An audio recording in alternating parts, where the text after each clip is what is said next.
Good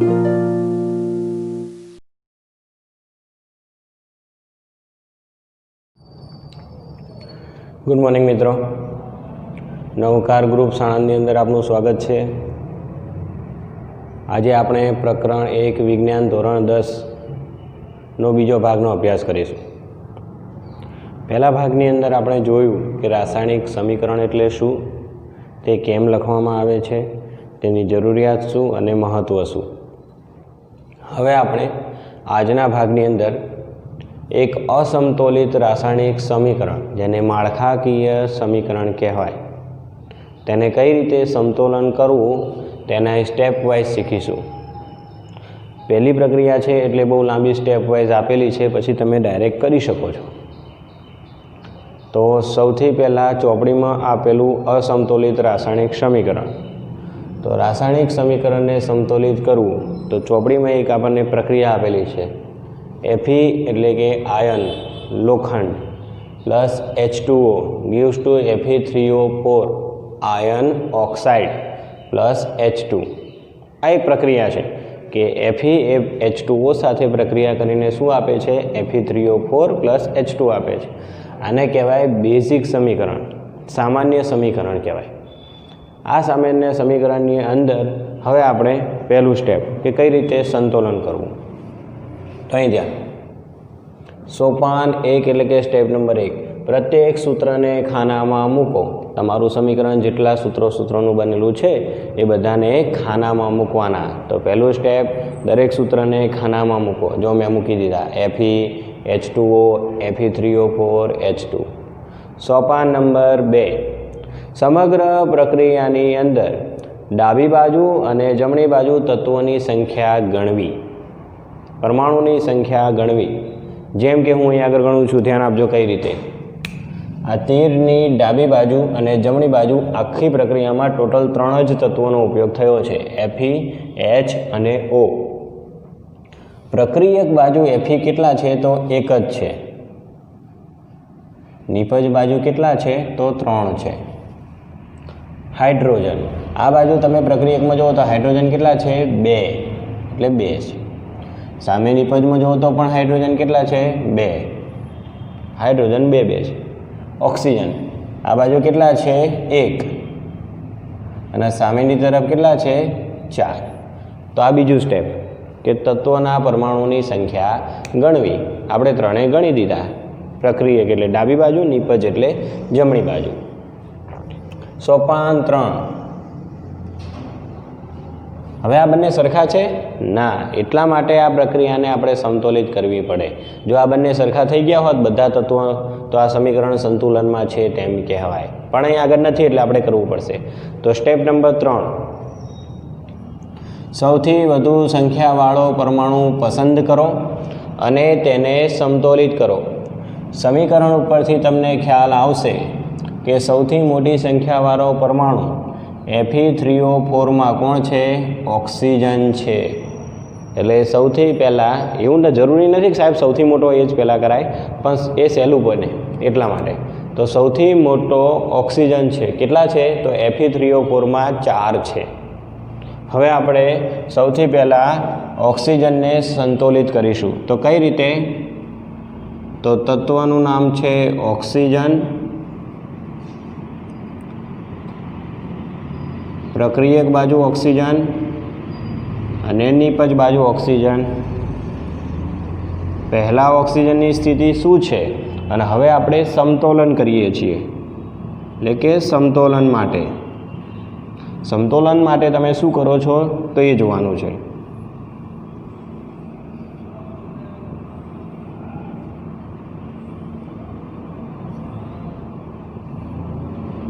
ચલો, પ્રક્રિયકમાં oxygen પહેલાં કેટલો છે? તમે આગળ જોઈ શકો છો 1। શેમાં છે? H2Oમાં ઓક્સિજન 1 છે। જમણી બાજુ તમે જુઓ, નિપજમાં કેટલા છે? તો તમે જોઈ શકો છો 4। શેમાં છે? Fe3O4। હવે આ 4 છે ને આ 1 છે, સરખા કરવા માટે એક વાનરને કેટલા ગુણવા પડે? 4। તો સમીકરણમાં ઓક્સિજનને સમતોલિત કરવા માટે H2Oમાં રહેલા ઓક્સિજનની સંખ્યાને કેટલા વડે ગુણવા પડે? 4. 1 ગુણ્યા 4 અને આ 4 છે એટલે 1 જ વડે ગુણાય. 4 ગુણ્યા 1. હવે આ 4 ક્યાં લખવા? તો સ્વાભાવિક વસ્તુ છે. H2O ને 4 વડે ગુણ્યા તો H2Oની આગળ 4 લખાય. યાદ રાખજો, સૂત્રમાં કોઈ ફેરફાર થાય નહીં. H2Oની હંમેશા આગળ 4 લખાય. H2Oની પાછળ નાના અક્ષરે ચોગડો ના લખાય અને H2Oનો કૌંસ કરીને પછી પણ બહાર 4 ના લખાય. એટલે આ બે પદ્ધતિ ખોટી છે. આપણે 4 લખવાના છે. 4 સંપૂર્ણ પૂર્ણાંક છે, બોક્સની બહાર લખવાના છે. તો આ સૂત્ર હતું આપણું બોક્સવાળું. તો હવે ઓક્સિજનને સંતુલન કર્યા પછી H2Oને કેટલા વડે ગુણ્યા? 4 વડે. ચલો, પણ સાહેબ અહીં આગળ તકલીફ થઈ H2Oને 4 વડે ગુણવાથી. હાઇડ્રોજન તમે જુઓ તો 4 ગુણ્યા 2, 4 દુ 8. સામે હાઇડ્રોજન 2 છે, અહીં 8 છે અને અહીં આગળ 2 છે. તો હવે આપણે ઓક્સિજનને સમતોલિત કરવા પડશે. તો સોપાન નંબર 4માં હવે આપણે હાઇડ્રોજનને સમતોલિત કરશું. તો આ જ રીતે બોક્સ બનાવવાનું છે, પણ તત્વ કયું આવશે? હાઇડ્રોજન.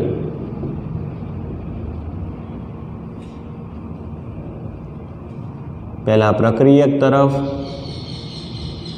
અને પછી નિપજ તરફ.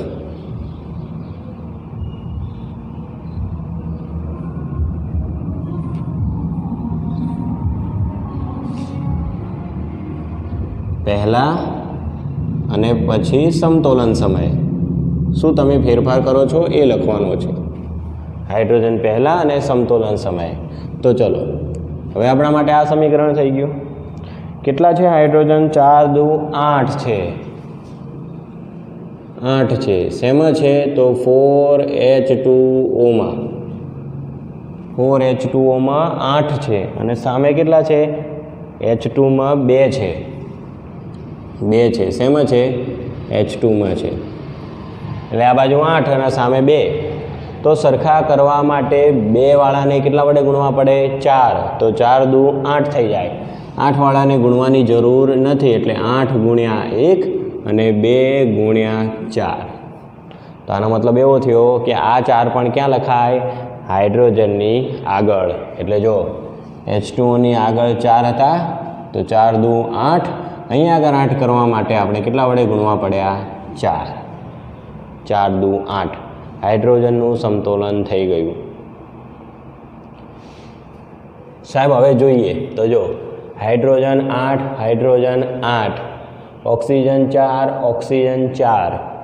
સાહેબ Fe અહીં આગળ 3 છે અને અહીં આગળ તો 1 જ છે, એટલા માટે સોપાન 5.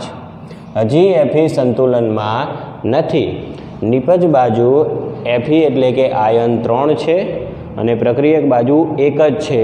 તો કઈ બાજુ ગુણવા પડે? પ્રક્રિયક બાજુ. જે બાજુ ઓછા હોય ત્યાં જ ગુણવા પડે. કેટલા વડે ગુણીશું? 3 વડે. અને પ્રક્રિયકમાં 1 છે માટે તેને કેટલા વડે ગુણવા પડે? 3 વડે ગુણો.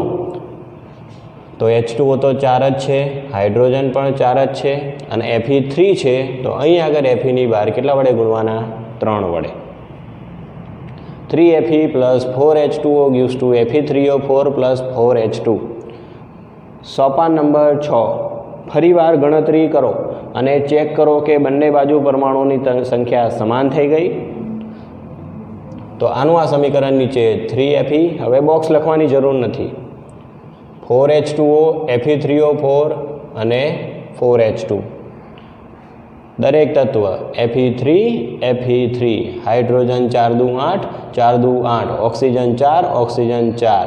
માટે આ સમીકરણ સંતુલનમાં છે. આટલે આ પ્રશ્ન પૂરો થઈ જાય.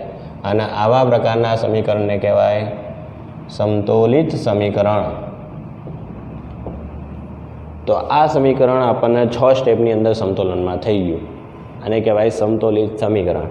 3 માર્કની અંદર તમને પૂછાય કે સમતોલિત સમીકરણ કઈ રીતે લખાય, તો સમતોલિત સમીકરણ આ રીતે, અથવા બીજી કઈ રીતે પૂછાય તો તમારા નોલેજ માટે કહી દઉં કે આ પદ્ધતિને આપણે જે રીતથી આ આખી પ્રક્રિયા વર્ણવી એ પદ્ધતિને હીટ એન્ડ ટ્રાયલ પદ્ધતિ કહેવાય. શું કહેવાય?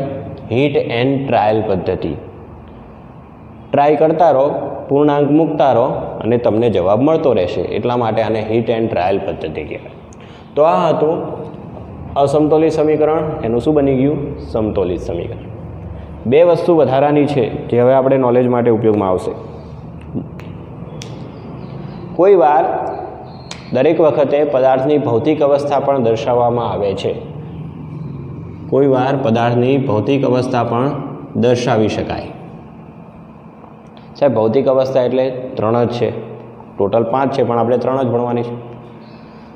ઘન, પ્રવાહી અને વાયુ. રાસાયણિક સમીકરણમાં, રાસાયણિક પ્રક્રિયામાં પદાર્થ કેવા સ્વરૂપે છે? તો ઘન સ્વરૂપે હોય તો S લખાય, સોલિડ. પ્રવાહી સ્વરૂપે હોય તો લિક્વિડ L, અને વાયુ સ્વરૂપે હોય તો G, ગેસ. તો આ સમીકરણને આપણે દર્શાવીએ તો 3Fe જે છે એ ઘન પદાર્થ છે, લોખંડ, એટલે કૌંસમાં S લખ્યો. H2OL, 4H2OL, પાણી લિક્વિડ છે એટલે L લખ્યું. Fe3O4 ઘન પદાર્થ છે, આયર્ન ઓક્સાઇડ. અને હાઇડ્રોજન સ્વાભાવિક વસ્તુ વાયુ છે, એટલા માટે એને શેના વડે દર્શાવેલું છે? G વડે. G એટલે ગેસ. તો અમુક વાર ભૌતિક પરિસ્થિતિ પણ દર્શાવાય છે. હવે ઘણા વિદ્યાર્થીઓને સૌથી વધુ પ્રશ્ન એ હોય છે કે સાહેબ દરેક સમીકરણની અંદર S, AQ, L, G હોય જ છે, તો શું એ લખવું ફરજિયાત છે? તો નોર્મલી સરળતા માટે ચોપડીમાં જ લખેલું છે કે દરેક વખતે ભૌતિક પરિસ્થિતિ દર્શાવવી જરૂરી નથી. આવી નવી ચોપડીમાં લખેલું છે. તો તમને યાદ હોય તો દર્શાવો, વેલ એન્ડ ગુડ, કે દરેક સમીકરણ તમને યાદ છે અને તમને એની અવસ્થા પણ ખબર છે. પણ ના ખબર હોય તો ચિંતા કરવાની જરૂર નથી, તમારા માટે સમીકરણ મહત્ત્વનું છે. તો ભૌતિક પરિસ્થિતિની વાત થઈ. ઘન માટે S, પ્રવાહી માટે L અને વાયુ માટે G. અને છેલ્લો મુદ્દો, ઘણીવાર તાપમાન, દબાણ, ઉદ્દીપક. સાહેબ આ શું? તો અમુક વાર પ્રક્રિયા કોઈ ચોક્કસ તાપમાને થતી હોય, અમુક વાર કોઈ પ્રક્રિયા ચોક્કસ દબાણે થતી હોય, અમુક વાર કોઈ પ્રક્રિયાને કરવા માટે ઉદ્દીપકની જરૂર પડતી હોય. તો તાપમાન, દબાણ, ઉદ્દીપક આ બધું ક્યાં દર્શાવવામાં આવે છે? તો યાદ રાખજો, તીરની નિશાનીની ઉપર અથવા નીચે દર્શાવવામાં આવે છે. ધારો કે કોઈ પ્રક્રિયા 212 દબાણે થાય છે, તો તીરની નિશાનીની ઉપર શું લખો તમે? 212 દબાણ. ચોપડીમાં ખાલી ઉદાહરણ જ આપેલું છે. આપણે ખાલી એટલું જ યાદ રાખવાનું છે કે તાપમાન, દબાણ અને ઉદ્દીપક તમારે લખવું હોય તો ક્યાં લખાય? તો એરોની ઉપર અથવા નીચે. જેમ કે 500 કેલ્વિન તાપમાન, 1000 કેલ્વિન તાપમાન, ઉપર કે નીચે ગમે ત્યાં લખી શકો છો. નિકલ ઉદ્દીપકની હાજરી એ પણ તમે ઉપર કે નીચે લખી શકો છો. સૂર્યપ્રકાશની હાજરીમાં કોઈ પ્રક્રિયા થતી હોય તો આ તીરની ઉપર શું લખાય? સૂર્યપ્રકાશ. પછી કોઈ પ્રક્રિયા ગરમીના કારણે થતી હોય તો એના માટે આવું નિશાન આવે, ડેલ્ટા. ઉષ્મા આપી અને પ્રક્રિયા થઈ, આપણે ભણવાનું છે આના પછી, પ્રક્રિયાઓ બધી જ ભણવાની છે. તો ટૂંકમાં ઘણીવાર પ્રક્રિયા યોગ્ય તાપમાન, યોગ્ય દબાણ અને યોગ્ય ઉદ્દીપકની હાજરીમાં થાય છે, માટે તે દર્શાવવા માટે તીરની ઉપર અથવા નીચેની જગ્યાએનો ઉપયોગ કરવામાં આવે છે. તો આખા ટોપિકની અંદર એક અસમતોલિત રાસાયણિક સમીકરણને સમતોલિત કેમનું કરવું?